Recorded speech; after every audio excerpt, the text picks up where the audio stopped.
आज के वीडियो में हम लोग क्लास 11th के प्रत्यास्थता चैप्टर में प्रतिबल के यहाँ से स्टार्ट करेंगे, क्योंकि इससे पहले का वीडियो हम लोग पीछे वाले वीडियो में बना चुके हैं। प्रत्यास्थता की सीमा तक, प्रत्यास्थता क्या है, विरूपक बल क्या है, प्रत्यास्थ पदार्थ, पूर्व प्रत्यास्थ पदार्थ, ये सब क्या है और प्रत्यास्थ पदार्थ क्या है, सब प्रत्यास्थता की सीमा तक हम लोग पीछे की वीडियो में बना चुके हैं। यहाँ पर हम लोग आगे स्टार्ट करते हैं, प्रतिबल के बारे में बात करते हैं। सबसे पहले हम लोग बात करेंगे कि प्रतिबल क्या है, व्हाट इज स्ट्रेस। प्रतिबल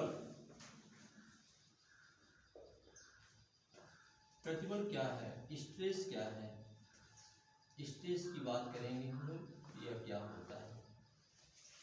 तो प्रतिबल की बात करने में हम आपको बताएंगे कि प्रतिबल क्या होता है। जब हम किसी वस्तु पर बल लगाते हैं तो हमारे द्वारा तो जब उसके ऊपर बल लगता है तो हम उसके ऊपर दाब डालते हैं, क्योंकि एकांक क्षेत्रफल पर लगाया गया बल ही दाब कहलाता है। लेकिन वह वस्तु हमारे ऊपर कितना बल लगाता है उसको हम प्रतिबल कहते हैं।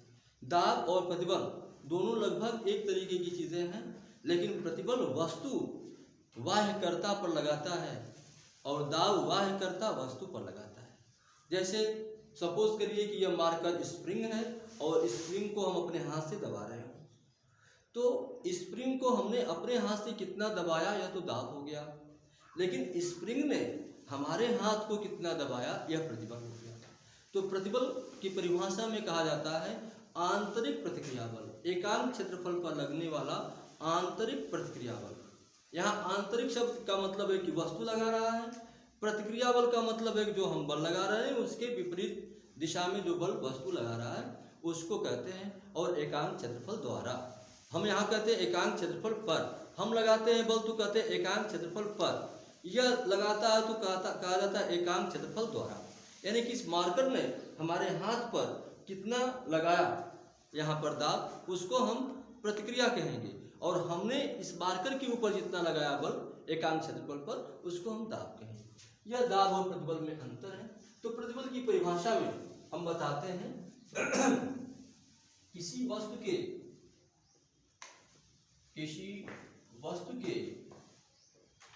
एकांक क्षेत्रफल द्वारा, एकांक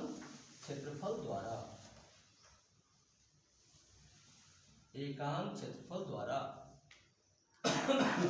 कार्यरत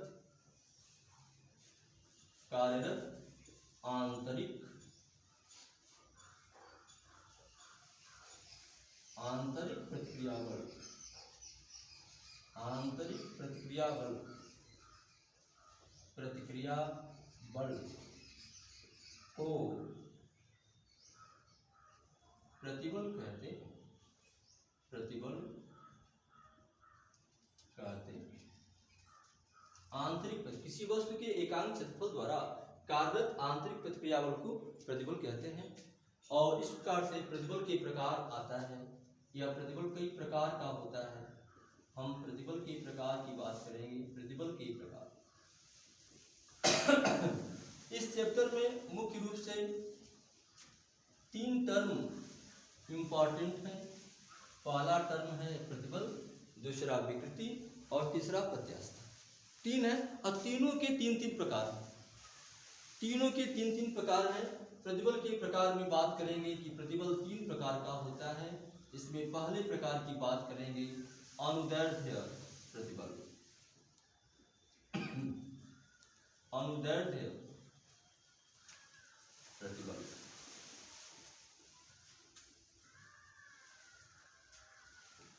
लॉन्गिट्यूडनल स्ट्रेस। अनुदैर्ध्य प्रतिबल किस पर लगता है, तार पर लगता है।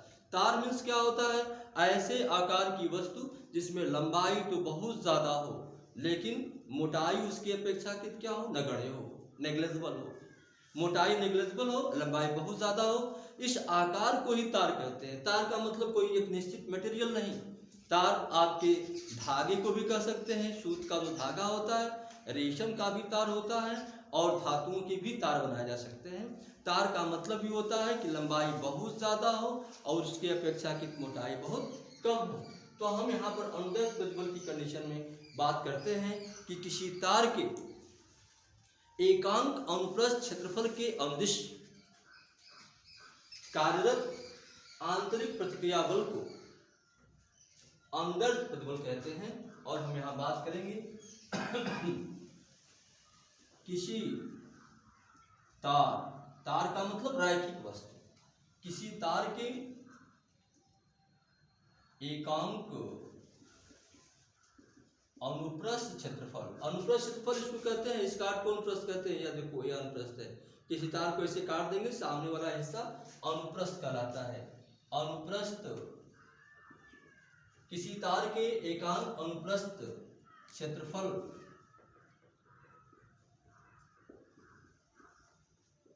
के अनुदिश का मतलब दिशा की तरफ, अनुदिश कार्यरत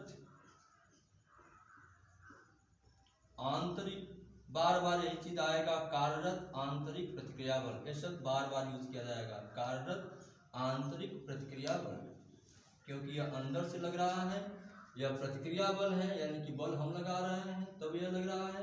आंतरिक प्रतिक्रिया बल को प्रतिबल कहते हैं। प्रतिबल कहते हैं, यह प्रतिबल हो गया। आंतरिक प्रतिक्रिया बल को प्रतिबल कहते हैं। इस प्रतिबल को हम लॉन्गिट्यूडिनल स्ट्रेस होने के कारण इसको यल यस से प्रदर्शित कर सकते हैं, या ऐसे भी हम अनुदैर्ध्य प्रतिबल करके लिख देते हैं। तो अनुदैर्ध्य प्रतिबल बराबर होता क्या है, बल जो हमने बल लगाया, बल भार के रूप में लगाते हैं, किसी तार पर भार लटकाते हैं, इसलिए यह बल का काम करता है। और अनुप्रस्थ क्षेत्रफल को हम पाई आर स्क्वायर लिखते हैं, जहाँ पर आर इसकी त्रिज्या है, इसकी त्रिज्या अनुप्रस्थ त्रिज्या है। और इस प्रकार से हम यह फॉर्मूला बताते हैं प्रतिबल की। यह पहला प्रतिबल है। मात्रक, प्रत्येक प्रतिबल का मात्रक दाब के मात्रक के बराबर ही होता है। हम इसके भी मात्रक की बात करें यदि, तो मात्रक सबका ही दाब के मात्रक के बराबर।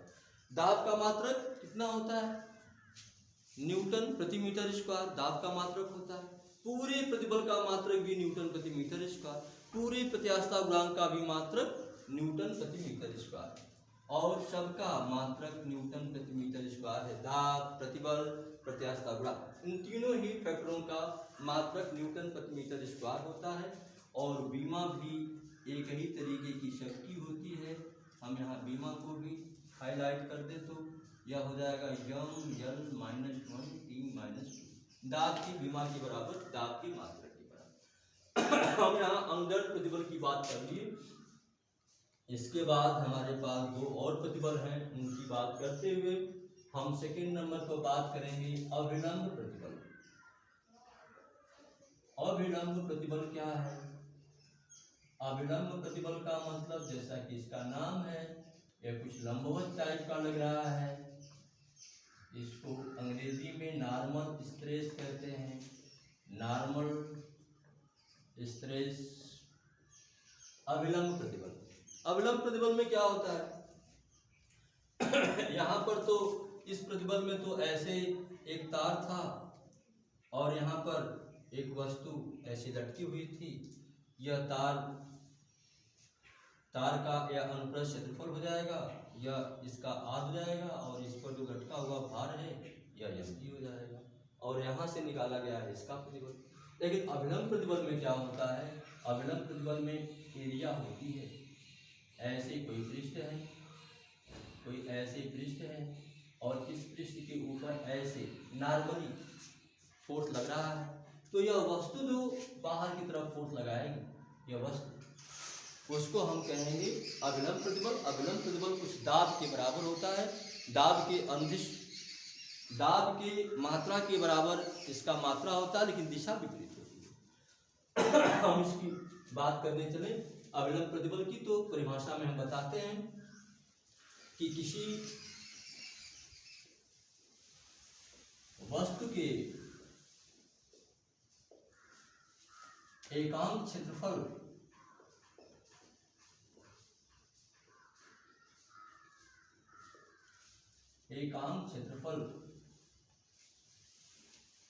की लंबवत, यहाँ पर लंबवत शब्द का यूज किया जाता है। एकांक क्षेत्रफल की लंबवत, वस्तु कुछ ठीक ठाक है, क्षेत्रफल वाला है, जिसके पास लंबाई चौड़ाई है, उसके क्षेत्रफल के लंबवत, किसी वस्तु के एकांक क्षेत्रफल की लंबवत कार्यरत आंतरिक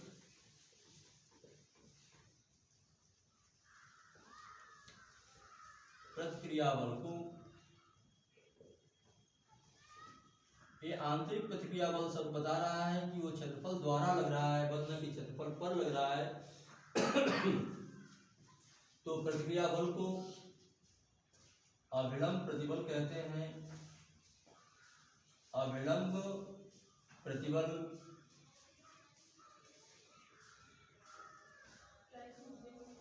कहते हैं, अभिलंब प्रतिबल कहते हैं।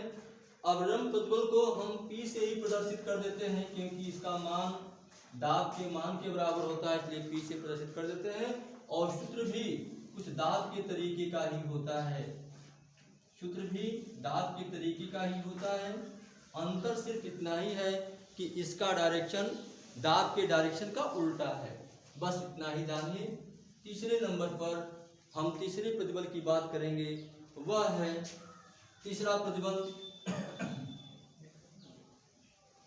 तीसरे प्रतिबल की बात करते हुए हम कहते हैं कि लैटरल, यहाँ पर स्ट्रेस लगेगा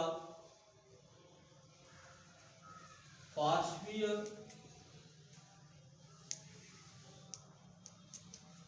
प्रतिबल,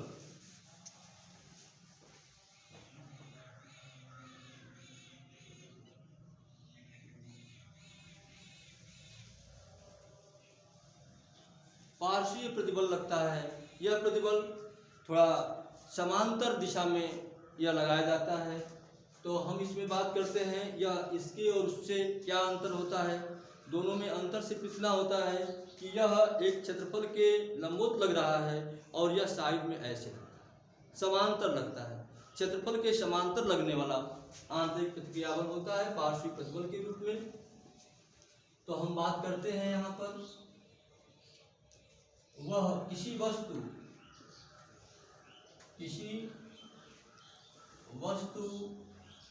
के एकांक क्षेत्रफल के समांतर, वहां लंबवत है यहाँ समांतर, के समांतर कार्यरत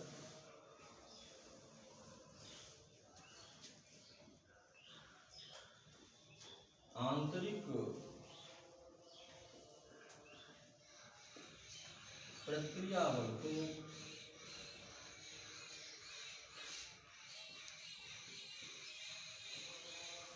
बल को पार्श्वीय